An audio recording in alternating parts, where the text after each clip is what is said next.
अस्सलाम वालेकुम, welcome to my YouTube channel. आज की इस वीडियो में हम ESE साइंस BS14 स्केल के लिए जो जॉब्स हैं उसके टेस्ट की प्रिपरेशन करने जा रहे हैं, जो केमिस्ट्री का फर्स्ट लेक्चर है और ये गूगल फॉर्म टेस्ट में है। और वीडियो स्टार्ट करने से पहले हमारे चैनल को सब्सक्राइब करें, लाइक करें और बेल आइकन के बटन को दबाना मत भूलें। तो चलें स्टार्ट करते हैं। क्वेश्चन नंबर 1 है,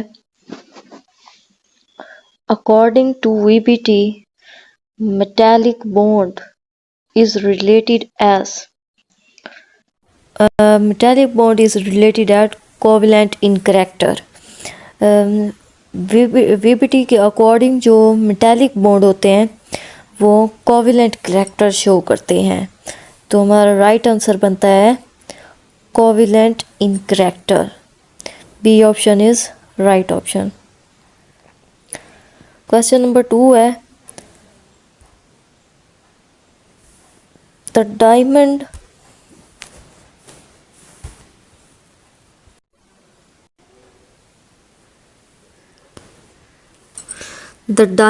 has structure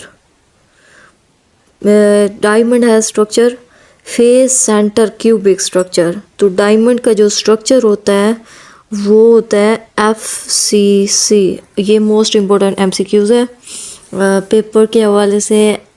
PPSC में रिपीट भी हो चुका है। तो हमारा राइट आंसर बनेगा फेस सेंटर क्यूबिक।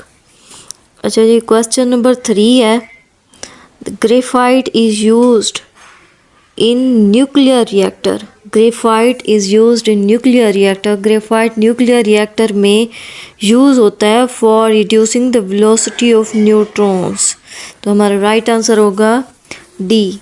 तो फॉर ग्रेफाइट जो है वो न्यूक्लियर रिएक्टर में as a reducing velocity of neutron की वेलोसिटी को रिड्यूस करने के लिए इस्तेमाल किया जाता है। क्वेश्चन नंबर 3 है, Which of the following covalent solid has giant structure? तो इसमें जो है कोवेलेंट सॉलिड इसमें से कौन सा होगा जिसका जाइंट स्ट्रक्चर होता है? तो राइट आंसर है एल्यूमिनियम नाइट्राइड। एल्यूमिनियम का जो स्ट्रक्चर होता है वो जाइंट स्ट्रक्चर होता है, जबकि बोरोन नाइट्राइड और कैडमियम आयोडाइड इसका लेयर्ड स्ट्रक्चर होता है। तो हमारा राइट आंसर जो बनेगा वो है एल्यूमिनियम नाइट्राइड। नेक्स्ट है, the binding energy of ionic solid are approximately. तो आयोनिक सॉलिड की जो बाइंडिंग एनर्जी होती है वो अप्रॉक्सीमेटली होती है 400 से 4000 किलो जॉल पर मोल। 400 से 4000 किलो जॉल पर मोल इसकी आयनिक सॉलिड की एनर्जी होती, बाइंडिंग एनर्जी होती है। तो ये इसकी बाइंडिंग एनर्जी आयनिक सॉलिड और कोवेलेंट सॉलिड की जो है फिक्स एनर्जी होती है, वो आप लोगों ने याद कर लेनी है। तो आयनिक सॉलिड की जो बाइंडिंग एनर्जी होती है वो अप्रोक्सीमेटली 400 से 4000 किलो जॉल पर मोल होती है। नेक्स्ट क्वेश्चन है, hexagonal crystal system has Bravais lattice. तो हेक्सागोनल क्रिस्टल सिस्टम में जो ब्रेविस लैटिस होते हैं वो 1 होता है। तो राइट आंसर क्या होगा? 1 A is a right answer. Question number 7 है, greater the hardness of metal, lesser will be malleability। इसका मतलब ये है कि जितनी ज़्यादा मेटल जो है हार्ड होगी उतनी ज़्यादा उसकी मैलिबिलिटी कम होगी। तो इसका राइट आंसर बनेगा malleability. B option is a right answer. ठीक है, तो ग्रेटर जितनी हार्डनेस होगी, मेटल्स की हार्डनेस जितनी ग्रेटर होगी उतनी कम जो है उसकी मैलिबिलिटी होगी। क्वेश्चन नंबर 8 है, Which crystal class has all 4 types of unit cell? इसमें से कौन सी क्रिस्टल क्लास है जिसके 4 टाइप्स ऑफ यूनिट्स होते हैं? यूनिट सेल होते हैं। तो 4 टाइप्स ऑफ यूनिट सेल जो होती है ऑर्थरोम्बिक में होती है, ऑर्थरोम्बिक में 4 होती है। ठीक है, नेक्स्ट क्वेश्चन है body centred cubic cell have coordination number. Body centred cubic cell जो है इसका कोऑर्डिनेशन जो होता है वो 8 होता है। बॉडी सेंटर्ड क्यूबिक सेल का कोऑर्डिनेशन जो होता है, कोऑर्डिनेशन नंबर जो होता है वो 8 नंबर होता है। नेक्स्ट क्वेश्चन है the maximum empty space are present in. तो मैक्सिमम जो एम्प्टी स्पेसेस होती हैं वो सिंपल क्यूबिक परमिटिव होती हैं, परमिटिव में होती हैं, सिंपल क्यूबिक परमिटिव में होती हैं। ये अप्रोक्सीमेटली 47.6% तक होती हैं इसकी। सिंपल क्यूबिक परमिटिव में एम्प्टी स्पेस जो है वो तकरीबन 47.6% होती है, जबकि बॉडी सेंटर में 32% होती है। ठीक है, और फेस सेंटर्ड यूनिट सेल में भी इससे कम होती है।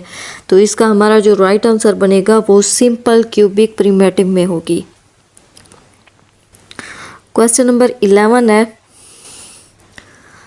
The super conductor have resistance. Super conductor की जो रेजिस्टेंस होती है वो 0 होती है। सुपर कंडक्टेंस की रेजिस्टेंस जो है वो 0 होती है। क्वेश्चन नंबर 12 है anti ferro electric material. Anti ferro electric material इसमें से कौन सा है? रशियन साल्ट तो नहीं हो सकता, रशियन साल्ट नहीं है, ये भी नहीं है। इसमें जो है वो PbZrO3 ये इसमें जो है एंटी फेरो इलेक्ट्रिक सेल है, मटेरियल है, एंटी फेरो इलेक्ट्रिक मटेरियल है ये। क्वेश्चन नंबर 13 है if the zinc sulphate ZnS have coordination number 6, यानी कि अगर ZnS जिंक सल्फर का जो कोऑर्डिनेशन नंबर है वो अगर 6 हो तो उसकी ज्योमेट्री क्या होगी? तो उसकी ज्योमेट्री जो है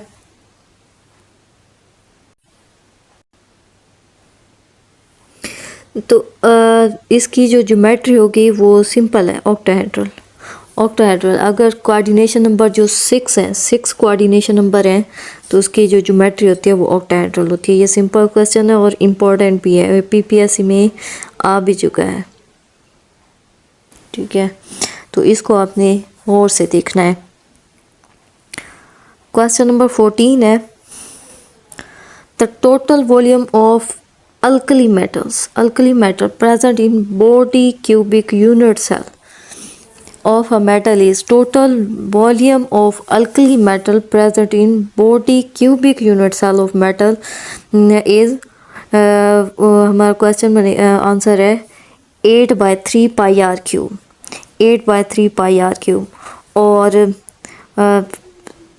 बॉडी सेंटर के लिए जो है वो हमारा होता है 4/3 pi R cube, 4/3 pi R cube होता है क्यूबिक सेंटर के लिए। 4/3 पाई आर क्यूब होता है। और ये जो है हमारा बॉडी क्यूबिक यूनिट सेल है, यूनिट सेल में जो है हमारा ए होगा 8/3 pi R cube volume.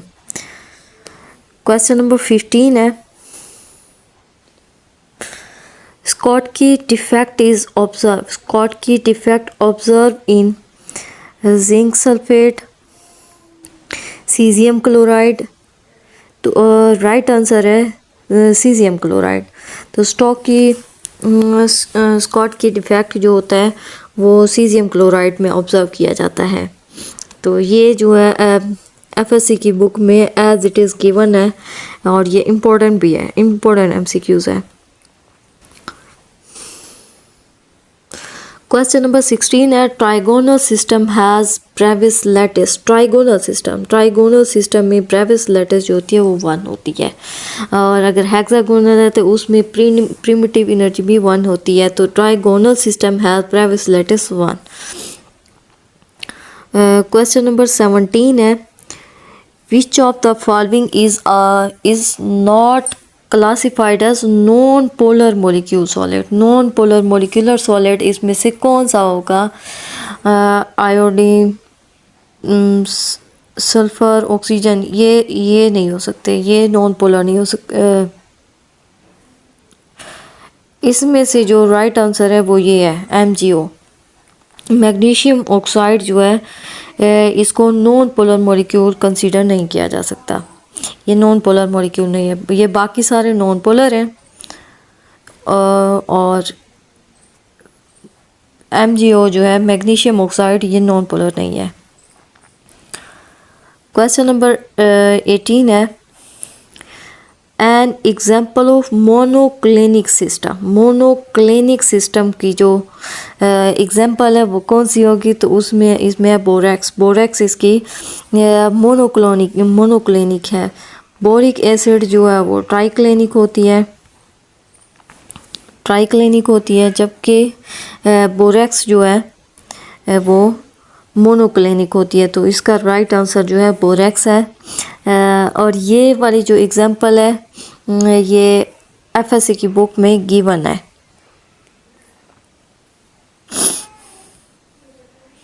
Question number 19 है which of the following has highest lattice energy. इसमें से किसकी लैटिस एनर्जी सबसे ज़्यादा है? तो यहाँ पे देखिए हमारा जो राइट आंसर बन रहा है वो लिथियम फ्लोराइड है। लिथियम फ्लोराइड इसकी जो लैटिस एनर्जी है वो हाईएस्ट होती है as compare to calcium chloride, bromide, lithium chloride, इनके से ज़्यादा होती है लैटिस एनर्जी लिथियम फ्लोराइड की। फ्लोराइड की ज़्यादा एनर्जी होती है इस वजह से। अच्छा जी, क्वेश्चन नंबर 20 है the edge length of a cubic unit cell. Edge length of cubic unit cell NaCl sodium chloride is 564.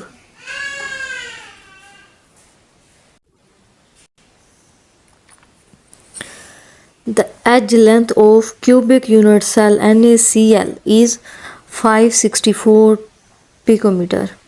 To calculate the distance between nearest sodium chloride ion. तो यहाँ पे जो है हमने फार्मूला एक पढ़ रखा है distance R is equal to edge length divided by 2। तो हमने जो है हमारे पास एज लेंथ वो कितनी है 564 है। 564 को डिवाइड कर दें 2 पे तो हमारा जो राइट आंसर बनेगा वो बनेगा 282 पिकोमीटर। 282 पिकोमीटर। तो हमारा राइट आंसर जो है 282 पिकोमीटर है। नेक्स्ट क्वेश्चन जो है वो हम कल अगली वीडियो में करेंगे इंशाल्लाह।